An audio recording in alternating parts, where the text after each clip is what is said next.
Sa mundo ng negosyo, tandaan mo, hindi mo kailangang i-please ang lahat. Ang tunay na tagumpay ay nasa tamang mensahe para sa tamang tao. Bilang isang marketer o negosyante, ang unang hakbang ay segmentation, ang paghahati-hati ng merkado ayon sa kanilang edad, interes, lifestyle at gawi sa pamimili. Dahil iba-iba ang tao, iba ang gusto ng bata, ng estudyante, ng ina, ng profesional. At kung gusto mong maabot sila, kailangan mong makilala sila ng mas malalim. Pagkatapos mong matukoy ang mga segment, doon ka pipili. Alin sa kanila ang pinakaangkop sa iyong produkto? Alin ang may pinakamalaking oportunidad? Iyan ang iyong target market.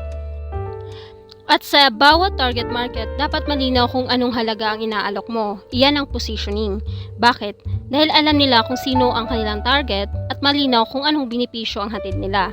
Sa negosyo at sa buhay, hindi mo kailangang maging lahat para sa lahat. Ang mahalaga, alam mo kung sino ang pinaglilingkuran mo at tapat kang nag-aalok ng bagay na may saysay para sa kanila.